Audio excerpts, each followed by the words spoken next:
Justiça do Trabalho determina o fim da greve do metrô. Corrupção no Legislativo. Celina Leão fica afastada da presidência enquanto durar as investigações. Auditores pedem a cassação de deputados envolvidos na denúncia de propina na Câmara Legislativa. Veja também, segurança divulga esquema de policiamento para a votação final do impeachment e a contagem regressiva para o Brasília Dog Weekend.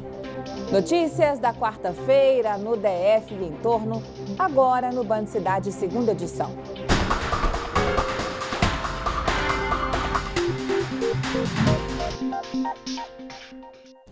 Olá, boa noite, seja muito bem-vindo. Em meio às denúncias do suposto esquema de propina envolvendo deputados distritais da mesa diretora da Câmara, os trabalhos da CPI da Saúde na casa continuam. Mais cedo teve tumulto entre os parlamentares e, apesar de toda a crise, os distritais aprovaram a convocação de um empresário citado nas gravações que deram origem à CPI. O ex-subsecretário de Logística da Secretaria da Saúde, Marco Júnior, foi convocado para prestar esclarecimentos na CPI da Saúde nesta quarta-feira, mas não compareceu. Ele chegou a ir à Câmara Legislativa em outra convocação, mas permaneceu calado durante a sessão. Apesar da ausência, os deputados aprovaram a convocação do empresário Afonso Assad, citado nos áudios investigados pelo Ministério Público. A CPI foi aberta em maio deste ano para apurar um suposto esquema de corrupção na saúde pública do Distrito Federal entre 2011 e 2016. Áudios gravados pela ex-vice-presidente da mesa diretora da casa, Liliane Roriz, colocaram em xeque a credibilidade da CPI da Saúde. 3 integrantes da comissão e a própria presidente afastada da Câmara, Celina Leão, estariam envolvidos na suposta cobrança de propina. Deixa eu contar o que vai acontecer hoje. Nós vamos falar com o secretário de Saúde. A gente colocou o recurso para ele agilizar o negócio do recurso. Mas você tá no projeto, entendeu? Você não está fora do projeto, não. Você está no projeto. Mandei o Valério já falar com você. Mesmo suspeitos de participação nas irregularidades, os deputados Cristiano Araújo e Raimundo Ribeiro participaram da reunião da CPI, a primeira depois da deflagração da Operação Drácon do Ministério Público do Distrito Federal. O corregedor da Câmara Legislativa, deputado Rafael Prudente, afirmou que com o afastamento dos deputados da mesa diretora da casa, os suplentes vão assumir os cargos e os trabalhos devem voltar à normalidade. Os projetos estão parados aqui na casa, né? Nós tivemos algumas reuniões de comissões canceladas por conta dessa crise, mas eu tenho certeza que ainda essa semana nós vamos ter a oportunidade de votar projetos importantes aqui, inclusive dos próprios deputados. Os auditores federais do Tribunal de Contas da União vão pedir a cassação dos deputados distritais que estariam envolvidos no suposto esquema de propina na Câmara Legislativa. Cláudio Humberto. Olha, o escândalo de corrupção da Câmara Legislativa provoca indignação, incluído de deputados inocentes interessados em mostrar que nada tem com a safadeza, mas gerou uma onda de revolta na população e também se prestou a muito oportunismo. Algumas entidades pedem a cassação do mandato dos envolvidos, mas só da boca para fora. A verdade é que até hoje, minha gente, 7 dias depois do aparecimento das primeiras denúncias, não chegou à Corregedoria da Câmara Legislativa nenhum pedido formal de cassação dos parlamentares. Não pediram nem mesmo a abertura de investigação contra a pilantragem flagrada pelas gravações. Ainda bem que temos Ministério Público, Polícia Civil, Tribunal de Justiça do Distrito Federal e Territórios que investigam o caso e até afastaram os deputados das suas atividades na mesa diretora da Câmara. Estes sim é que vão contribuir para caçar os culpados. As investigações do escândalo de corrupção na Câmara Legislativa podem ser prejudicadas. A Polícia Civil entregou ao GDF mais de 850 pedidos de exonerações, inclusive dos chefes da Delegacia de Repressão aos Crimes contra a Administração Pública e da Delegacia de Repressão ao Crime Organizado. Os números foram apresentados em uma coletiva nesta quarta-feira. Mais de 200 delegados do Distrito Federal já solicitaram o afastamento dos cargos de chefia. Isso gera uma situação extremamente grave nas unidades da Polícia Civil, considerando que grande parte das atribuições, especialmente de coordenação, de planejamento, de determinações de ordens de serviços extraordinários, são feitos pelos chefes de unidade. Apenas as prisões em flagrante estão sendo registradas. O afastamento também deve refletir em grandes investigações.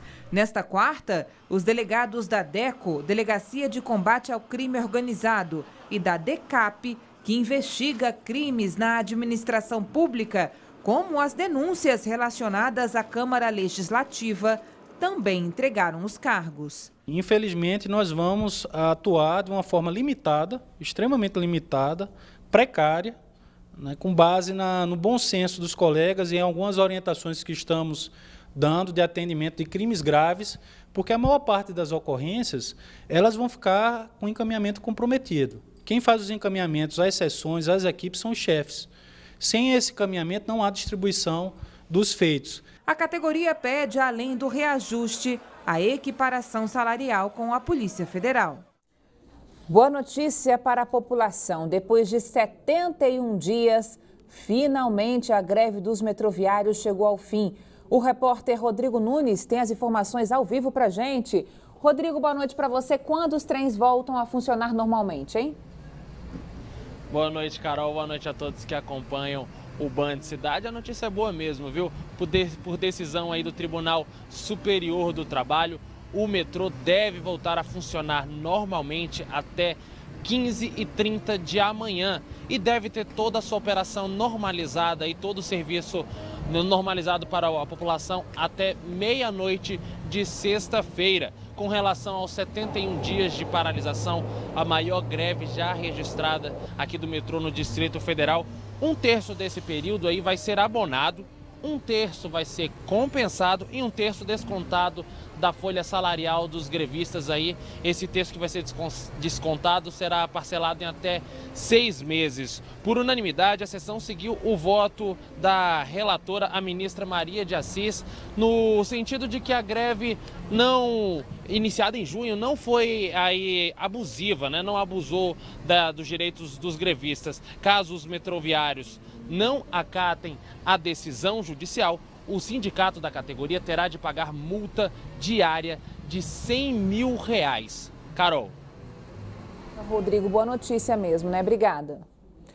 Uma idosa foi atropelada por um motociclista hoje no Pistão Sul.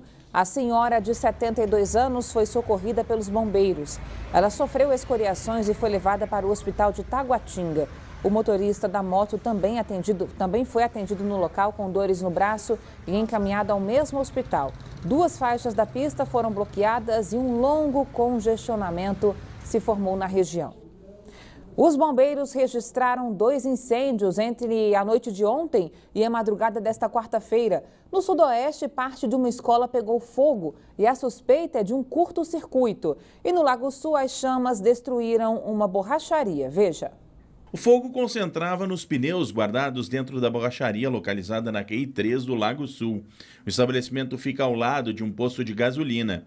No momento em que os bombeiros trabalhavam para conter as chamas, foi preciso desligar a energia do local. Ninguém ficou ferido. Já na noite desta terça-feira, a sala de aula de uma escola, que fica na quadra 304 do Sudoeste, também pegou fogo.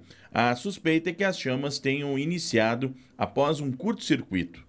O local ficou totalmente destruído. O incêndio foi controlado antes de se espalhar para os outros andares do prédio. Previsão do tempo, hoje foi mais um dia nublado. A temperatura caiu para 17 graus. Amanhã, o tempo vai continuar claro a parcialmente nublado. A temperatura vai variar entre 16 e 28 graus e a umidade será de 80% a 30%. Boa notícia para o microempresário. O programa Prospera DF, que está suspenso há 2 meses, vai ser retomado na próxima semana.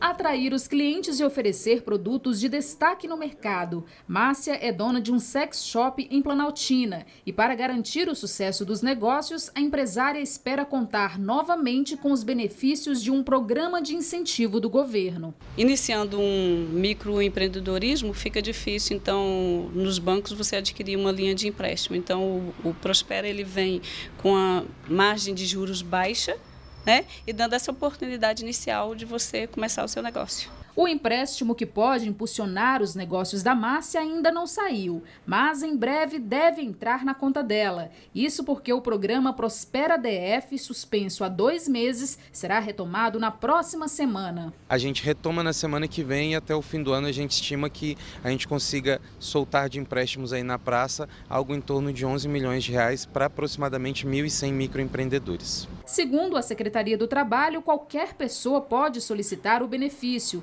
desde que atenda aos critérios. Via de regra, é um requisito que o empreendimento exista há pelo menos 6 meses, seja ele um empreendimento informal ou formal, já possuindo CNPJ. Mas existe uma exceção para as pessoas que querem iniciar a vida no empreendedorismo, que querem começar a empreender, que elas têm que apresentar um plano de negócios que será avaliado pelo nosso comitê de crédito. Oportunidade que a Márcia garante. É uma mão na roda. Pegando o Prospera, eu vou conseguir comprar mercadoria bem abaixo do preço de custo real no mercado. Então, já vai pela 4ª vez que eu pego. Fim de semana chegando e com ele a primeira edição do Brasília Dog Weekend. A estrutura do grande evento voltado ao mundo pet começou a ser montada hoje e promete muito conforto para quem passar por lá. O Brasília Dog Weekend começa na sexta-feira e a estrutura do evento já começou a ser montada aqui no Minas Hall, um espaço de 3.000 metros quadrados, onde serão montados vários estandes para trazer aí apresentações e atrações para quem gosta aí do melhor amigo do homem. Na verdade, estamos aqui, mas assim, não dá nem para se ter ideia de como será essa estrutura ainda, né? É verdade, nós recém começamos, tem muita coisa a ser feita, são 2 dias e meio de montagem, né? E estamos trabalhando arduamente para que esteja tudo pronto na sexta-feira pela manhã. E o evento começa na sexta, vai até domingo, das 9 da manhã até às 18 horas, né, às 6 horas da tarde. E é um evento bastante familiar, tem bastante espaço aí para estacionamento, né, que costuma ser aí um trabalho aí para o motorista de Brasília. Mas aqui não vai ter esse problema não, né? Não, com certeza. Aqui no Minas Hall tem um amplo estacionamento, é gratuito, o acesso é muito fácil, né, aqui na L4 Norte, e a entrada é de graça. Então a família toda tem um bom programa para esse final de semana. Olha só, lembrando então que o evento, como a Érica disse, começa na sexta e vai até domingo no Minas Hall, que fica no setor de clubes norte. Reforçando que a entrada é de graça, gente. Outras informações no site www.brasiliadogweekend.com.br. Após detectar a falta de um projeto básico ambiental, o Ministério Público do DF instaurou um inquérito para acompanhar as obras na saída norte. As informações com João Cláudio Silveira, direto do estúdio da Band News FM. Oi, João, boa noite para você. Boa noite, Carol. Boa noite a todos. A decisão veio após uma série de denúncias de ONGs brasilienses que relataram danos ambientais, como a retirada de árvores e a cobertura de 3 nascentes. Segundo o Ministério Público, as licenças foram obtidas sem apresentação prévia de um projeto básico ambiental que só foi apresentado nesta quarta-feira, após a instauração do inquérito. O alerta é de que as mudanças estariam beneficiando 100 mil pessoas em detrimento ao patrimônio natural da cidade. A coordenadoria da ONG Rodas da Paz, uma das denunciantes, listou alguns problemas, como a derrubada de árvores, construção sobre mananciais e a negligência aos transportes coletivos e também sustentáveis. O Departamento de Estradas de Rodagem tem até 30 dias para apresentar uma proposta de alteração no projeto que beneficie também outras formas de transporte, como, por exemplo, as bicicletas. Entre as melhorias estão a construção de mais 2 pontes paralelas à Ponte do Bragueto, que pode ser demolida para que uma nova estrutura possa ser erguida no local. De volta com você, Carol. Boa noite, até amanhã. Obrigada, João. Até amanhã, então. Veja a seguir, Dilma Rousseff participa de ato público em Brasília. Os detalhes depois do intervalo. Até já.